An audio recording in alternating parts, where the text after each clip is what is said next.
បាទជំរាបសួរបងប្អូនទាំងអស់គ្នាបាទជួបជាមួយខ្ញុំបាទមួងបារាំងបាទតែងតែលើកយកច្បាប់ពន្ធឬក៏មេរៀនពន្ធដើម្បីមកពិគ្រោះនិងសិក្សា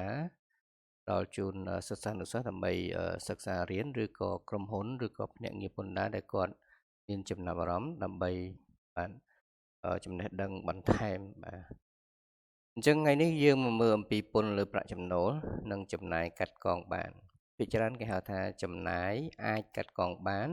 ហើយនិងចំណាយដែលមិនអាចកាត់កងបានបាទអញ្ចឹងយើងស្វែងយល់អំពីអាចកំបាំងនៃការគ្រប់គ្រងចំណាយអាជីវកម្មនិងច្បាប់ពន្ធដារកម្ពុជា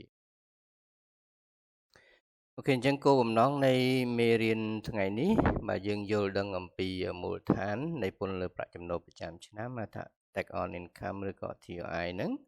ហើយរៀនអំពីរបៀបបែងចែកដាច់ស្រឡះរវាងចំណាយកាត់កងបាននិងចំណាយมันអាចកាត់កងបានហៅថា non deductible expense នោះបាទ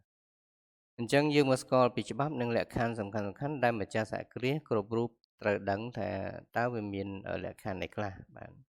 អញ្ចឹងតាមទម្លាប់គឺកាលវិច្ឆេទដែលយើងដាក់លិខិតប្រកាសប្រចាំឆ្នាំអីហ្នឹងតាមប្រកាស578បាទអញ្ចឹងបើសិនជាបងប្អូនឃើញប្រកាសចាស់លេខ098អញ្ចឹងប្រកាសនេះគឺនិរាយករហើយអញ្ចឹងបងប្អូនទៅមើលប្រកាស578ជំនួសវិញបាទអញ្ចឹងលិខិតប្រកាសប្រចាំឆ្នាំគឺផុតកំណត់ថ្ងៃ31ខែ3នៃឆ្នាំបន្ទាប់បាទអញ្ចឹងយើងមកមើលអំពីការដាក់លិខិតប្រកាសក៏យើងអាចដាក់នៅក្នុង TRI e-filing បានអូខេតើអ្វីទៅជាចំណាយកាត់កងបានបាទចំណាយកាត់កងបានសហគ្រាសមិនបង់ពន្ធលើចំណូលសរុបទេប៉ុន្តែបង់ពន្ធលើប្រាក់ចំណេញចំណូលដកចំណាយបាទអញ្ចឹងប៉ុន្តែតើគ្រប់ចំណាយទាំងអស់សុទ្ធតែអាចយកមកដកចេញបានដែរឬទេចម្លើយគឺទេរដ្ឋអនុញ្ញាតឲ្យដកកាត់កងតែចំណាយណាដែលបំពេញតាមលក្ខខណ្ឌមាសទាំង3ប៉ុណ្ណោះអញ្ចឹងយើងមកមើលរូបភាពនេះចំណូលបាទយើងដកចំណាយចេញឃើញប្រាក់ចំណេញទៅជាប់ពន្ធហើយអញ្ចឹងលក្ខខណ្ឌទី1បាទលក្ខខណ្ឌទី1រូបនេះគឺវិក័យប័ណ្ណឬក៏ហៅកិច្ចសន្យាណាអឺការកើតឡើងពិតប្រាកដហេតុការណ៍នៃចំណាយនោះត្រូវតែបានកើតឡើងពិតប្រាកដបាទมันអាចគ្រាន់តែប៉ាន់ស្មានឬក៏ត្រាដោយគ្មានប្រភពច្បាស់លាស់នោះទេបាទតម្រូវការចាំបាច់ត្រូវតែមានភស្តុតាងរឹងមាំឬឯកសារយោងច្បាស់ឧទាហរណ៍វិក័យប័ត្រត្រឹមត្រូវកិច្ចសន្យាឯកសារទូទាត់ប្រាក់អញ្ចឹងបងប្អូនត្រូវមានវិក័យប័ត្រត្រឹមត្រូវវិធានវិក័យប័ត្រណាហើយមានកិច្ចសន្យានឹងអមជាមួយត្រឹមត្រូវដូចគ្នាបាទអញ្ចឹងបើមានតែកិច្ចសន្យាអត់វិក័យប័ត្រក៏អាចជាបញ្ហាដែរអូខេបងប្អូនមកមើលទៀតណាលក្ខខណ្ឌទី2បម្រើឲ្យអាជីវកម្មផ្ទាល់បាទចំណាយត្រូវតែតាក់ទងផ្ទាល់នឹងសហគ្រាសសេដ្ឋកិច្ចរបស់សហគ្រាសបាទចំណាយខុសពីសហគ្រាសយើងអត់ទេត្រូវធ្វើឡើងបាទក្នុងគោលបំណងរកចំណេញឬបម្រើឲ្យដំណើរការអាជីវកម្មមានន័យថាចំណាយហ្នឹងគឺតាក់ទងអាជីវកម្មរបស់យើងតែម្ដងហ្នឹងបងប្អូនបាទគេអញ្ចឹងឧទាហរណ៍ដែលមិនអនុញ្ញាតមិនមែនជាការចំណាយរបស់ចំណាយសម្រាប់ប្រយោជន៍ផ្ទាល់ខ្លួនឬការកំសាន្តរបស់ម្ចាស់សហគ្រាសឡើយអញ្ចឹងបើចំណាយរបស់ម្ចាស់សហគ្រាសឬក៏ការកំសាន្តរបស់គាត់មិនមែនជាចំណាយសហគ្រាសមិនមែនជាចំណាយរបស់ក្រុមហ៊ុនទេបាទអញ្ចឹងចំណាយហ្នឹងมันអាចកាត់កងបានទេគេយើងមើលលក្ខខណ្ឌទី3បាទកត់ត្រាក្នុងបញ្ជីគណនេយ្យត្រឹមត្រូវបាទតអសសរសេរខបន្តិចណាទោះបីជាចំណាយនោះពិតប្រាកដនឹងសម្រាប់អាជីវកម្មក៏ដោយក៏នៅតែមិនគ្រប់គ្រាន់ដែរប្រសិនបើមិនបានកត់ត្រាបាទបើយើងអត់កត់ត្រាក្នុងបញ្ជីគណនេយ្យក៏អត់បានដែរចំណាយនោះត្រូវតែបានចុះបញ្ជីគណនេយ្យបានត្រឹមត្រូវការកត់ត្រាត្រូវធ្វើឡើងនៅក្នុងឆ្នាំជាប់ពន្ធមិនអាចយកចំណាយឆ្នាំចាស់មកកាត់កងក្នុងឆ្នាំថ្មីបានទេអញ្ចឹងចំណាយឆ្នាំណាយើងយកមកដាក់ចំណាយឆ្នាំហ្នឹងណាហើយបើសិនជាយើងដាក់បកាយប័ណ្ណហ្នឹងចំណាយ2025តែយើងដាក់2026អញ្ចឹងចំណាយហ្នឹងយើងដាក់ជាចំណាយមិនអាចកាត់កងបាន hạtផលថាបើយើងមិនអាចចូលតកែក្នុងឆ្នាំ2025ណាចឹងក្នុងឆ្នាំ2026ពេលយើងបិទគឺមានន័យថាយើងដាក់សម្បត្តិចំណាយក្នុង2025ទេអញ្ចឹងយើងយកចំណាយដាក់2026ចំណាយនោះគឺជាចំណាយមិនអាចកាត់កងបានអូខេអញ្ចឹងភាពខុសគ្នារវាងចំណាយគណនេយ្យនិងចំណាយពន្ធដារបាទអញ្ចឹងចំណាយគណនេយ្យយើងកត់ត្រាបាទរាល់ការចំណាយទាំងអស់របស់ក្រុមហ៊ុនដើម្បីបង្ហាញតម្លាភាពដល់ម្ចាស់ភាគហ៊ុនបាទហើយចំណាយពន្ធដារហ្នឹងគឺទទួលស្គាល់តែចំណាយណាដែលគោរពតាមច្បាប់ពន្ធដារប៉ុណ្ណោះមិន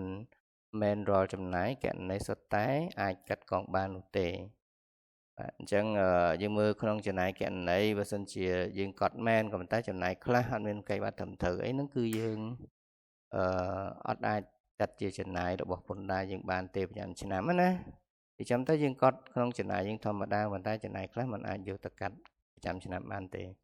អញ្ចឹងបងប្អូនភាគច្រើនឃើញមាន audit ពិន័យណាលើចំណាយទាំងអស់ហ្នឹងឬក៏គេ add back មកវិញណាអញ្ចឹងចំណាយទាំងអស់ហ្នឹងឯងដែលភាគច្រើនក្រុមហ៊ុនគឺតែងតែជួប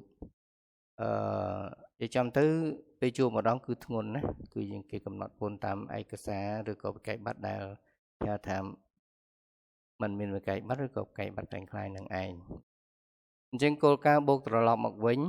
add back concept បាទនៅពេលដែលសហគ្រាស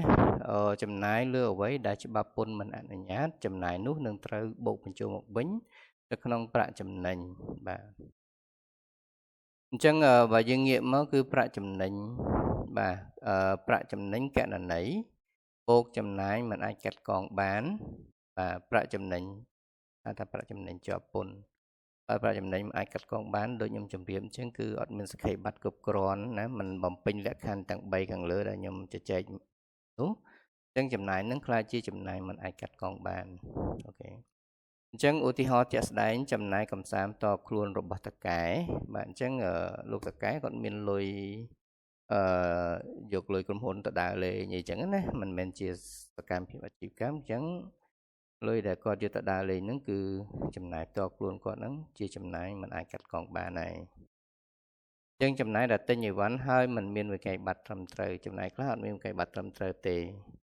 ពន្ធដារអាចនឹងចាត់ទុកថាជាចំណាយមិនត្រឹមត្រូវណាអញ្ចឹងចំណាយហ្នឹងគឺកាត់ចូលមកវិញបានថាខ្ល้ายជាចំណូល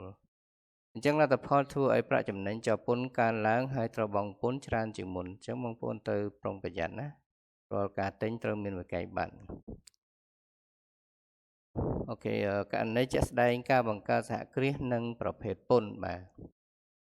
ទីមួយគឺចំណាយបង្កើតសហគ្រាសបាទចំណាយបង្កើតសហគ្រាសយើងអាចចំណាយ100%ណាក៏បានឬក៏ចំណាយ50បាទយើងកាត់បានថាយើងធ្វើមលោះ50ក្នុងឆ្នាំហើយតមកឆ្នាំបន្ទាប់ហ្នឹង50ទៀតបាទអញ្ចឹងចំនួនទី1អាចកាត់កងបានទាំងអស់100%ក្នុងឆ្នាំដំបូងតែម្ដងបាទអញ្ចឹងចំនួនទី2ធ្វើរំលោះក្នុងរយៈពេល2ឆ្នាំកាត់កង50%ក្នុង1ឆ្នាំអីចឹងទៅបាទអញ្ចឹង2ការបង់ពន្ធនានាបាទអញ្ចឹងពន្ធបតង់និងពន្ធលើអចលនទ្រព្យគឺអាចកាត់កងបានអញ្ចឹងបងប្អូនមានពន្ធបតង់ពន្ធអចលនទ្រព្យអីយើងមកកាត់មកណាតែជាចំណាយធម្មតាមក